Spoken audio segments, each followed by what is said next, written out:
बिस्मिल्लाहिर्रहमानिर्रहीम। अस्सलाम नाज़रीन, उम्मीद और दुआ करता हूँ कि आप लोग जहाँ जहाँ पर होंगे खैर वाफियत से होंगे। नाज़रीन, पाकिस्तान में जहाँ ठंड आ रही है, जहाँ मौसम चेंज हो रहा है, वहीं पॉलिटिकल टेम्परेचर जो है वो एट राइज है एट वंस। दो बड़ी डेवलपमेंट्स हैं। एक तो 24 नवंबर का एहतजाज, धरना, व्हाट नेक्स्ट, उसकी स्ट्रैटेजी पाकिस्तान तहरीक इंसाफ की पॉसिबिलिटीज में से क्या है। और सेकेंडली, इस्लामाबाद की हवा में रूमर हैज इट कि इंटरनेशनल प्रेशर इमरान खान साहब को लेकर बढ़ता जा रहा है। सिद्दीक जान साहब मेरे साथ मौजूद है। सिद्दीक साहब, अस्सलाम वालेकुम। वालेकुम अस्सलाम। ठंड बढ़ रही है, उसके साथ पॉलिटिकल टेम्परेचर बढ़ रहा है। What next? 24 नवंबर का एहतजाज तहरीक इंसाफ का किस हद तक सक्सेसफुल दिखाई दे रहा है? देखें, अगर तो सिर्फ तहरीक इंसाफ का 24 का एहतजाज को अगर मैं आइसोलेशन में देखता तो फिर तो मैं बहुत से सवालात मेरे जहन में नेगेटिव ही आते कि लोग निकलेंगे नहीं निकलेंगे। अच्छा, वो तो इस वक्त 8 फरवरी के बाद पहली बार हम देख रहे हैं कि काफ़ी हलचल तो है लोगों के अंदर। तो यह है कि जी लोग निकल आए। फिर मेरे जहन में ये होता है कि लोग निकल भी आए तो अदलिया को फतह कर लिया हुकूमत ने, या ये अफदी साहब को मैनेज कर लिया है, या ये अफदी साहब के जरिए अदलिया को कंट्रोल कर लिया है, अदलिया को बेवकत कर दिया मजीद। और अदलिया काजी साहब से के दौर से भी ज्यादा, काजी साहब से भी ज्यादा, काजी के पास फिर भी इख्तियारात तो थे ना, और वो उन इख्तियारात को इस्तेमाल नहीं कर रहे थे मुल्क के लिए। अगर कहीं कर भी रहे थे तो वो अगेंस्ट कर रहे थे पीटीआई के। या साहब ने तो कहा जान ही छुटे, उन्होंने तो इख्तियारात सरेंडर कर दिए। उन्होंने कहा जी नहीं, अमीरुद्दीन खान साहब को तो पता ही है ना कि वो तो काजी साहब से भी दो हाथ आगे हैं। यानी आप देखें ना कि 12 जुलाई का जो फैसला था उसमें काजी फायजी साहब और जमाल खान मुंतखिल ने कहा कि 10 सीटें पीटीआई को दे दें और 14-15 सीटें 16 सीटें जो है चोरों डाकुओं लुटेरों को दे दें। लेकिन अमीरुद्दीन खान साहब और नईम अख्तर अफगान साहब जो इस बेंच का हिस्सा है, आईनी बेंच का, और अमीरुद्दीन खान साहब जो हेड हैं बेंच के, उन्होंने कहा था कि एक सीट भी पीटीआई को नहीं मिलेगी, 26 की 26 सीटें चोरों डाकुओं और लुटेरों को मिलेंगी। तो ये हैं अमीरुद्दीन खान साहब, यानी काजी साहब से भी दो हाथ आंखें। तो यही अफदी साहब ने बड़े जबरदस्त तरीके से पूरे इख्तियारात सरेंडर किए अपने, हुकूमत को फैसिलिटेट किया, जुडिशल कमीशन का इजलास बुलाया, 26वीं आईनी तरमीम का केस नहीं लगाया, और सारे का सारा उठा के इख्तियारात जो हैं वो हुकूमत के हवाले कर दिए और सरेंडर कर दिया, सहूलतकारी की और अदलिया को ज़िबा कर दिया। ये किया यही अफदी साहब ने। अब हुकूमत ने अदलिया को भी फतह कर लिया, 26वीं आईनी तरमीम भी कर ली, बाकी भी कानून साजी कर सारे कॉर्नर तो उनके कवर्ड हैं, कवर्ड है हर तरफ से बिल्कुल। लेकिन मैं इसको क्योंकि आइसोलेशन में नहीं देख रहा 24 को, मैं 24 को देख रहा हूँ कि जो बाहर से चीज़ें होने लग गई हैं।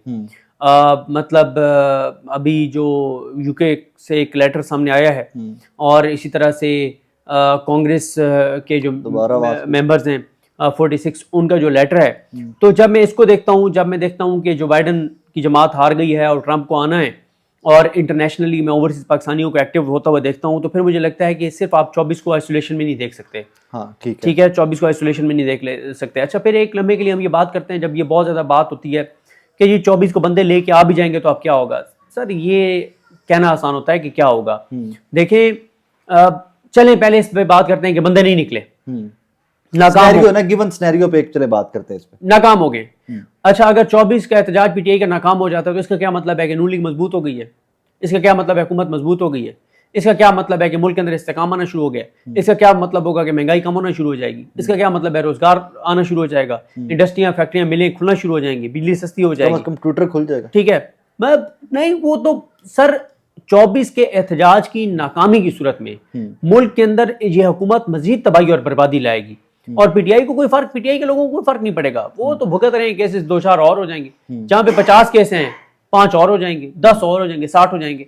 इमरान खान लीडरशिप के ऊपर, ठीक है, हाँ बिल्कुल, इमरान खान जेल में है, मैं वैसे मिसाल दे रहा हूँ कि अगर उसने 3 माह बयान है, अब वो 6 माह में आ जाएगा। मसला इमरान खान और तहरीक इंसाफ का नहीं है, मसला पाकिस्तान का है, पाकिस्तान के लोगों का है। जो ये हुकूमत 24 के बाद फिर अवाम के साथ करेगी ना, तो अवाम भी एक बार चीखेगी, और अवाम की चीखें आसमान तक जाएंगी कि हमारे साथ हुआ क्या है, और होगा। 24 के एहतजाज की नाकामी का इमरान खान को कोई नुकसान नहीं है।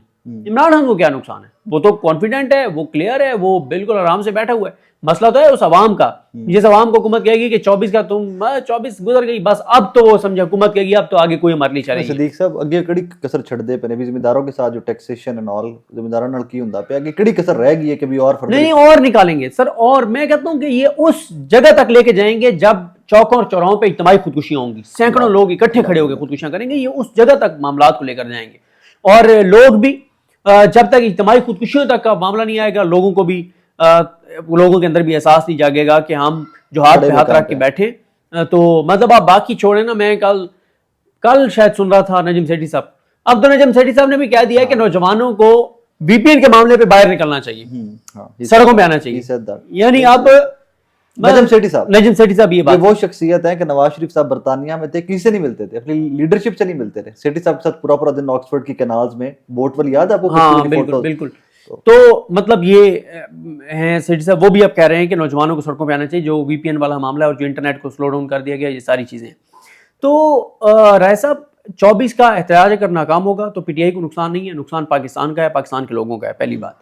दूसरी बात यह है कि 24 का एहतजाज अगर नाकाम हो जाता है तो क्या उसके बाद हुकूमत मजबूत हो जाएगी? नहीं, हुकूमत और कमजोर हो जाएगी। ठीक है, ये तो है नाकामी की सूरत में। क्यों कमजोर हो जाएगी?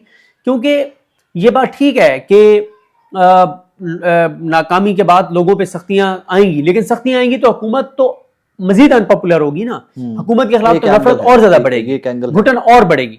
ठीक है, तो एक तो ये हो गया नाकामी की हमने पहले बात, एक सिनेरियो।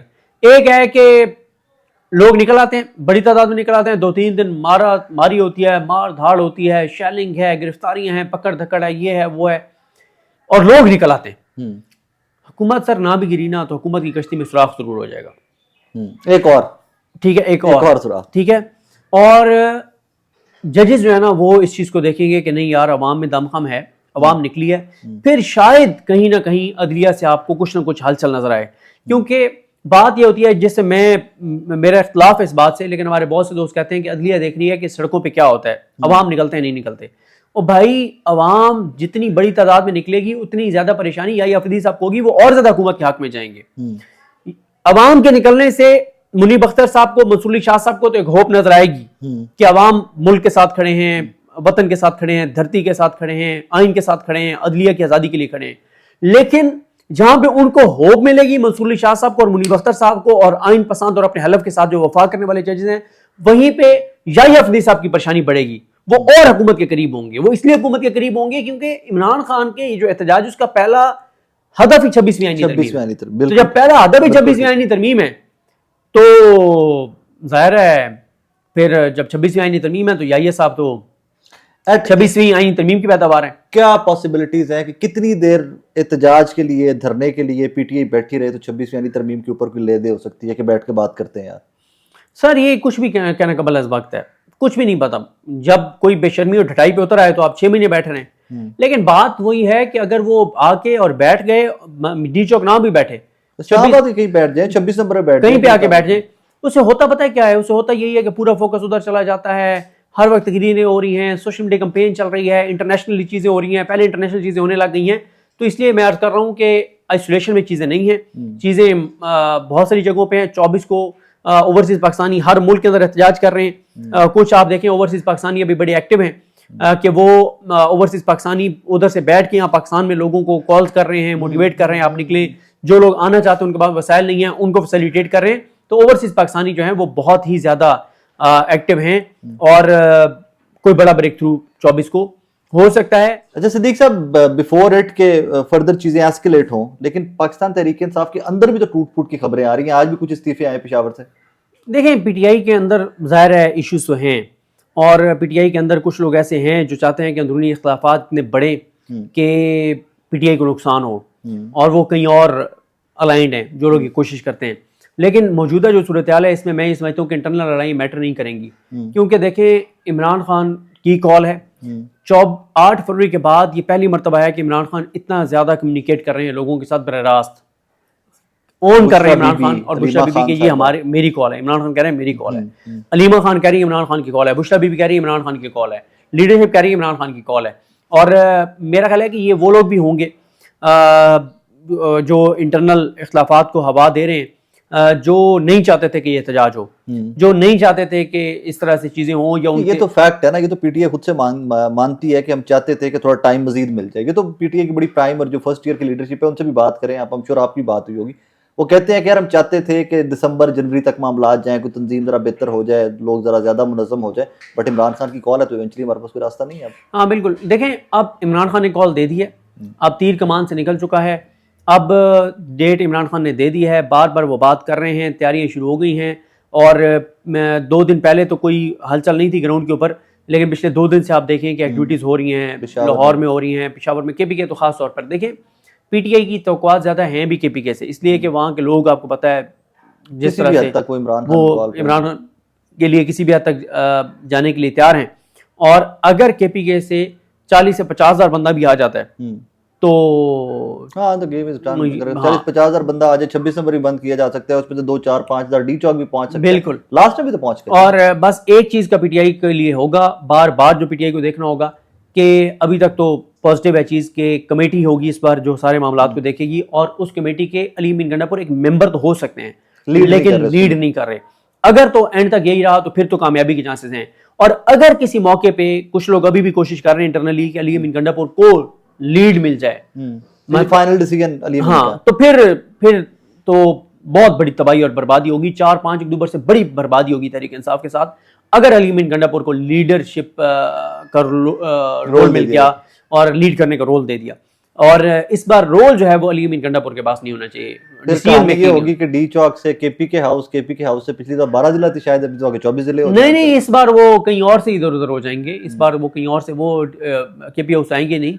और वो इस बार, पिछली बार तो इमरान खान की उन्होंने पीठ में छुरा घोंपा था, इस बार तो सामने से आके वार करेंगे इमरान खान पर। तो अली मीन गंडापुर के पास लीड करने की नहीं होनी चाहिए, उसके पास आप कहें कि रोल नहीं होना चाहिए। हाँ, कमेटी के एक मेंबर के तौर पे बेशक वो करें, और इस पर अभी तक प्लान तहरीक इंसाफ का यही है कि एक कमेटी होगी और उस कमेटी के वो एक मेंबर तो हो सकते हैं, लेकिन उनके पास डिसीजन पावर जो है वो नहीं होगी। नाज़रीन, फर्दर इंशाल्लाह जो भी अपडेट्स होंगे